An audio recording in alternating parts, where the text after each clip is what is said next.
नमस्कार मित्रांनो, मी doctor Nitin. Recently मी एक व्हिडिओ बघितला एका फेमस पर्सनॅलिटीचा आणि ते क्लेम करतायत त्यांनी काही हर्बल थेरपीनी कॅन्सर कम्प्लिटली क्युअर केला. ओके, हर्बल थेरपीचा काही रोल असेल, पण ते पूर्णपणे सायंटिफिक नाही आहे की फक्त हर्बल थेरपीने कॅन्सर ट्रीट होतो. जेव्हा की त्या व्यक्तीने काही गोष्टी हाईड केल्या की त्याने कॅन्सर थेरपी घेतली होती, पण त्याबाबत त्या व्यक्तीने एक शब्दही बोलला नाही. पण ज्या अनसायंटिफिक गोष्टी आहेत त्या गोष्टी त्याने त्या व्हिडिओमध्ये क्लेम केल्या.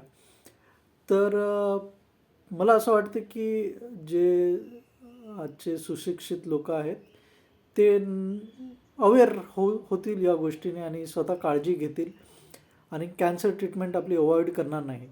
प्लीज आपली कॅन्सर ट्रीटमेंट अवॉइड करू नका, कारण आजच्या डेटला कॅन्सरसाठी chemotherapy, radiotherapy, immunotherapy, surgery as best treatment आहे, डिपेंडिंग ऑन तुमचा कॅन्सरचा टाईप कोणता आहे आणि स्टेज काय आहे.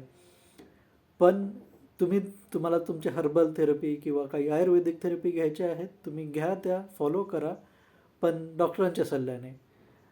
ब्लाइंडली फॉलो करू नका. तुमची मेन थेरपी कॅन्सर थेरपीच राहणार आहे, ज्याच्यात म्हटल्याप्रमाणे सर्जरी, रेडिओथेरपी, किमोथेरपी, इम्युनोथेरपी ह्याच गोष्टी इन्क्लुडेड आहेत.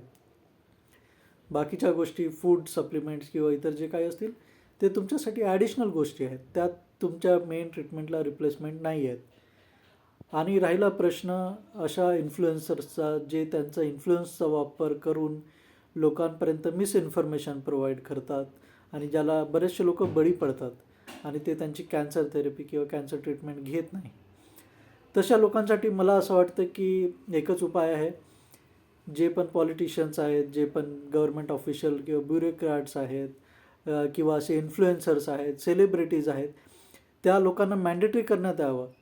जे लोक क्लेम करतात ना अशा अनसायंटिफिक ट्रीटमेंट किंवा अनसायंटिफिक थेरपीजचा, त्या लोकांना मॅन्डेटरी करा गव्हर्मेंट सेटअपमध्ये ट्रीटमेंट घ्या म्हणून.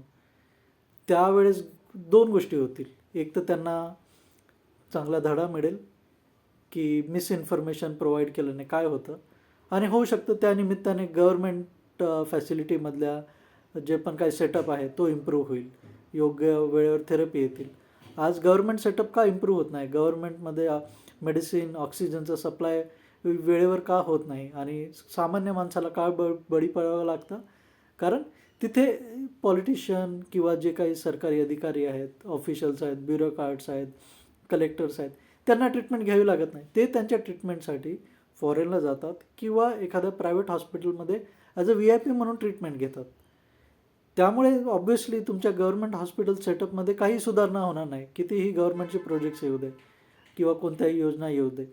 हा सेटअप इम्प्रूव्ह होणार नाही जोपर्यंत या लोकांना मॅन्डेटरी होत नाही गव्हर्मेंट सेटअपमध्येच किंवा गव्हर्मेंट हॉस्पिटलमध्येच ट्रीटमेंट घेणे जोपर्यंत बंधनकारक होत नाही, तोपर्यंत यांना अजिबात तुमच्या गव्हर्मेंटची फॅसिलिटी इम्प्रूव्ह होणार नाही आणि हे असे मिसइन्फॉर्मेशन प्रोव्हाइड करतच राहणार. तर मला असं वाटतं की तुम्ही सुद्धा काळजी घ्या तुमच्या तब्येतीची, तुमच्या आरोग्याची. आणि तुम्ही जर एक हेल्थकेअर प्रोफेशनल असाल तर तुम्हीसुद्धा तुमच्या मार्फत अशा गोष्टींचा जेव्हा जेव्हा उल्लेख होईल इन्फ्लुएन्सर्स मार्फत, प्लीज तुम्ही निषेध करा. तुम्ही तुमच्या मार्फत, तुमच्या क्लिनिकमध्ये, तुमच्या हॉस्पिटल सेटअपमध्ये किंवा तुमच्या सोशल मीडिया चॅनल मार्फत तुम्ही त्याचा निषेध करा, जेणेकरून लोकांमध्ये अवेअरनेस निर्माण होईल.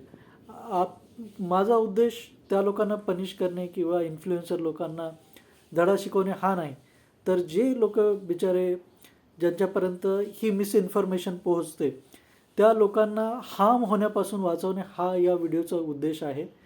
आणि प्लीज हा व्हिडिओ शेअर करा जास्तीत जास्त लोकांपर्यंत, किंवा तुम्ही तुमच्या सोशल मीडियाच्या माध्यमातून तुमच्या पेशंट्सला किंवा तुमच्या फॅमिली मेंबर्सला तुम्ही हा शेअर करा. That's all for now. This is doctor Nitin signing out.